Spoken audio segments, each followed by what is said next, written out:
ஓம் முருகா போற்றி போற்றி.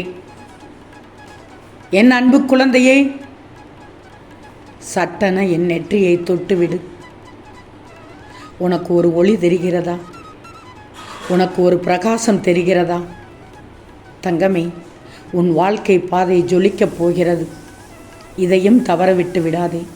இதையும் தவற விட்டுவிட்டால் உன் முருகன் நான் பொறுப்பல்ல தங்கமே எதுவும் நடப்பதற்கு. நான் சொல்வதை பொறுமையோடு கேள். ஏன் என் மீது இவ்வளவு கோபம்?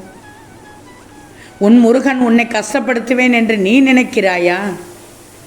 உனக்காக எல்லா கஷ்டங்களையும் இந்த முருகன் தாங்கிக் கொள்வேன். சில நேரங்களில் என் பிள்ளையை நினைத்து எனக்கே பயமாக இருக்கிறது. உன் வாழ்க்கையில் நீ இவ்வளவு மெல்லிய நூலை போன்று இருக்கிறாய். சிறிதளவில் கீறல் பட்டாலும் மனதளவில் உடைந்து போகிறாய். அப்போது உன் மனதில் தேவையில்லாத சிந்தனைகளும் எண்ணங்களும் எழுவதால் நிம்மதி இல்லை என்று புலம்புகிறாய். உன் மனதை என்னிடம் விட்டு விட்டாய்தானே? அதனால் நீ எதற்கும் பயப்படக்கூடாது. சில நேரம் உன் முருகன் நல்லதுதான் செய்வேன் என்று உறுதியில் இருக்கிறாய். சில விஷயங்களில் அந்த உறுதியை மறந்து போகிறாய். அன்பு என்பது என் பிள்ளை தரும் பரிசு. அதை நீ எனக்கு தினந்தோறும் கொடுக்கின்றாய், இன்னும் கொடுப்பாய். நான் முருகன் சொன்னதை கேட்பேன் என்று நீ கூறும்போது எனக்குள் ஆனந்தம் ஏற்படும் அளவை சொல்ல வார்த்தைகள் இல்லை. அதே சமயம் உன்னை சுற்றி இருப்பவர்கள் மீதும் உன் நம்பிக்கை இருப்பதனால் அவர்கள் சொல்லுக்கும் நீ செவி கொடுக்கிறாய். யாருக்கு எதை தர வேண்டும், எப்படி தர வேண்டும் என்பது எனக்கு மட்டும்தான் தெரியும். இறைவனே கொடுக்க வேண்டும் என்று தீர்மானித்து விட்டால் அவனாலும் கூட அதை நிறுத்தி வைக்க முடியாது. எத்தனை பேர் உன்னை கைவிட்டாலும் இந்த முருகன் உன்னை ஒருபோதும் கைவிட மாட்டேன். வரும் செவ்வாய்க்கிழமை உனக்கானது உன் கையில் கிடைக்கச் செய்வேன். நான் உன்னை ஒருபோதும் கைவிட மாட்டேன் என்று திரும்ப திரும்ப சொல்கிறேன். அந்த நம்பிக்கையில் நீ வாழ்கிறாய் என்பது உன் முருகனுக்கு மிக நன்றாக தெரியும். பிறகு எதற்கு உனக்கு கலக்கம்? உன்னை தாங்கி பிடிக்க இந்த முருகன் தாயாக தூக்கி நிறுத்த உன் தந்தையாக உன் முருகன் நான் இருக்க நீ ஒருபோதும் வீழ மாட்டாய். உலகில் என்ன நடக்கிறது என்று புரியவில்லை. அனைத்தும் அறிந்தவன் நீயே. தீய வினையை அழித்து நன்மை தருவாய் என்று இந்த முருகனிடம் தினமும் வேண்டுகிறாய். நாட்கள் நகர்ந்தாலும் உனக்கு நடக்க வேண்டியதை கண்டிப்பாக நடந்தே தீரும். காலம் கடந்தாலும் நீ விரும்பிய காரியத்தை செய்தே தீருவேன். நான் என்றும் உனக்கு துணை நிற்பேன். நீ செய்வது சரியா தவறா என்று நினைக்காதே. என்மேல் பாரத்தை போட்டு செய்யும் அனைத்தும் சரிதான். அப்படி அது தவறு என்றால் நான் ஏதாவது ஒரு வழியில் நான் நிச்சயமாக தடுத்து நிறுத்துவேன். எத்தனை துன்பம் வந்தாலும் நடப்பதெல்லாம் நன்மைக்கே என்று இந்த முருகன் மேல் நம்பிக்கை வை. நான் இருக்கிறேன், கலங்காதே. உன்னுடைய துன்பங்கள் எல்லாம் முடிந்து விட்டது. உன்னுடைய உழைப்பை பிறர் உறிஞ்ச போதும் உன்னுடைய உழைப்பின் பயனை பிறர் அனுபவித்துவிட்டு உன்னை அவமானப்படுத்தும் போதும் நீ வருத்தப்படக்கூடாது. அவர்கள் உன் கர்மாக்களையும் பாவங்களையும் அனுபவித்துவிட்டு உன்னை விடுதலை செய்கிறார்கள். நீ இழந்து போனதையும் தொலைந்து போனதையும் அறிந்துள்ளேன் இந்த முருகன். நான் மௌனமாக இருப்பதற்கு காரணம் அவை உனக்கு நன்மை விளைவிக்கும் என்பதால் தான். பின்பார் பெரும்பலனோடு வட்டியோடு ஆசீர்வாதத்தோடு மீண்டும் உன்னிடமே வந்து சேரப்போகிறது. உன் வேண்டுதல் எல்லாம் கேட்கப்பட்டது. நீ பொறுமையாக இரு. வரும் செவ்வாய்க்கிழமை அனைத்தையும் தருவேன். நன்மைகள் என்பது காற்று போல்தான் தங்கமே. நாம் ஒருவருக்கு நன்மை செய்தால் அது நிறைய பேருடைய வாழ்க்கைக்கு விடிவெள்ளியாக இருக்கும். அது தரும் மன நிம்மதியும் நிறைவும் தான் நிரந்தரம். அதை முதலில் புரிஞ்சுக்கோ. நம்பிக்கை வைத்து செய். கவலைப்படக்கூடாது. இந்த முருகன் உன்னோடு தான் இருக்கிறேன். நீ எடுத்து வைக்கும் ஒவ்வொரு அடியும் இனி நல்ல அடியாக இருக்கும். அது உன் வாழ்க்கையின் உச்சத்திற்கு கொண்டு செல்லும். உன் கூடவே நான் பயணம் செய்து கொண்டிருக்கிறேன். ஒருபோதும் கவலைப்பட வேண்டாம். உன்னுடைய செயல்கள் அனைத்தும் இனி நன்மையாக இருக்கும்.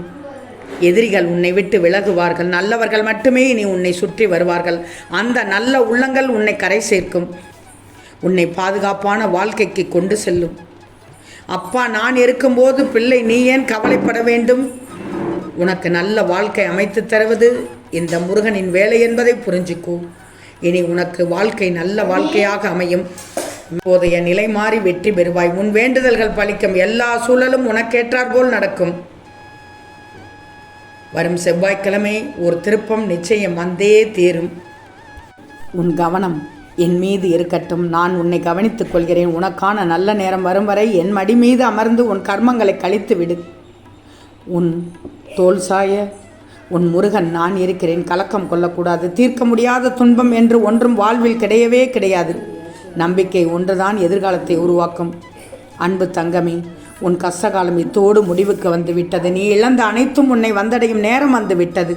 வரும் செவ்வாய்க்கிழமை வரை பொறுத்திரு. கஷ்டம் வரும்போது கவலைப்படக்கூடாது.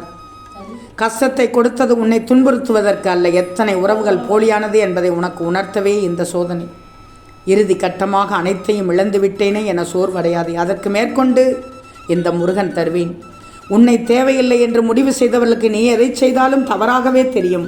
உன்னை தவறாக நினைத்து விட்டார்களே என்று புலம்பாதே. நம்மை அவ்வளவுதான் புரிந்து வைத்திருக்கிறார்கள் என்று நினைத்து அவர்களை விட்டு விலகி விடுவதுதான் சிறப்பானது. தனியாக நீந்தி கரை சேர கற்றுக்கொள். யாரும் இறுதி வரை உன்னோடு பயணிக்கப் போவதில்லை. நான் சோதிப்பது எல்லோரையும் அல்ல, உன்னை போல் சாதிக்க துடைக்கும் பிள்ளைகளைத்தான். நீ நினைப்பது போல் உன் நிழல் கூட உன்னுடன் நினைப்பதில்லை, நடப்பதில்லை. பின் என் மற்றவர்களிடம் எதிர்பார்க்கிறாய்?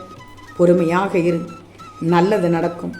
இந்த முருகன் அருளால் சகலமும் கிடைக்கப் பெறுவாய் தங்கமே. எதற்காக நீ இப்படி தேவையில்லாமல் அதிகம் வருத்தப்பட்டு கொண்டிருக்கிறாய்? நீ இந்த நிலையில் இருப்பது ஏதோ ஒரு காரணத்திற்காக என்பதை முடிவாக தெரிஞ்சுக்கோ. உனக்கு நல்ல காலம் வந்து விட்டது. இன்னும் சிறிது நாட்கள் பொறுத்திரு. செவ்வாய்க்கிழமை வரை பொறுத்திரு. விரைவில் உன் பிரார்த்தனைகள் அனைத்தும் கண்டிப்பாக நிறைவேறும். எனவே எப்போதும் புத்துணர்ச்சியோடும் புதுப்பொலிவோடும் இந்த முருகன் மேல் அசைக்க முடியாத நம்பிக்கையோடும் இரு. ஏன்னா எப்போதும் என் பக்தர்களை உங்களை பிரிந்து இருப்பதில்லை, பிரிந்து போவதும் இல்லை. எனவே இன்னும் சிறிது நாட்களில் நீ அனுபவிக்கப் போகிற இன்பமான வாழ்க்கைக்கு இப்போது நீ அனுபவிக்கும் வலியும் வேதனையும் அடித்தளம் ஆவதோடு நல்லதொரு பாடத்தையும் உனக்கு புகட்டி எதிர்காலத்தில் நீ வளமாக வாழப்போகின்ற அந்த எதிர்கால வாழ்க்கையை நீ எச்சரிக்கையாக வாழ உதவி செய்யும். என்னுடைய விருப்பமானது நீ எல்லாவற்றிலும் நல்லபடியாக வாழ்ந்து சுகப்பட வேண்டும் என்பதை நான் அதுக்கு தயார்படுத்தும் வேளையில் நான் உன் முருகன் ஈடுபட்டுள்ளேன். எனவே தான் சொல்கிறேன், விரைவில் உன் பிரார்த்தனைகள் எல்லாம் கண்டிப்பாக நிறைவேறும். நம்பிக்கையோடு இரு தங்கமே, நம்பிக்கையோடு இரு. வெற்றிகளை விதைக்கும் நாளாக செவ்வாய்க்கிழமை அமையப் போகிறது. ஏன் இவ்வளவு அவசரம்? உன்னுடைய வாழ்க்கையில் எதை நினைத்தாலும் உடனே அது முழு பலனும் கிடைத்துவிட வேண்டும் என்று அவசரப்படுகிறாய். நீ நினைத்தது நடக்கவில்லை, நாள் தள்ளிக்கொண்டே போகிறதே, என்ன நினைத்தாலும் நடக்காமல் போகிறதே என்ற மனக்குழப்பத்திலிருந்து சற்று வெளியே வா. முதலில் நடப்பது அனைத்தும் நல்லதுக்கென்று நினை. நீ நிச்சயம் பூரண ஆசி பெறுவாய். நீ மனம் உடைந்து போகும் அளவு உன்னை சோதனைகள் சூழ்ந்துள்ளது. அதை அனைத்தையும் இந்த முருகன் அறிவேன். நீ அவற்றையெல்லாம் துச்சமாக நினைத்துவிடு. என் மீது நம்பிக்கை இருக்கிறது தானே? உனக்கான நல்ல வழியை உன் கண்களுக்கு புலப்படும்படி நான் உன்னை அழைத்து செல்வேன். ஆம் தங்கமே, வரும் செவ்வாய்க்கிழமை ஒன்று உனக்கானது உன் கையில் கிடைக்கச் செய்து உன்னை மகிழ்விக்கப் போகிறேன். என் நெற்றியை தொட்டுவிட்டல்லவா, திரும்பவும் என் நெற்றியை தொட்டுவிடு. உன் வாழ்க்கை பிரகாசிக்கும். உனக்கு ஒரு நம்பிக்கை கிடைக்கும். ஓம் முருகா போற்றி போற்றி.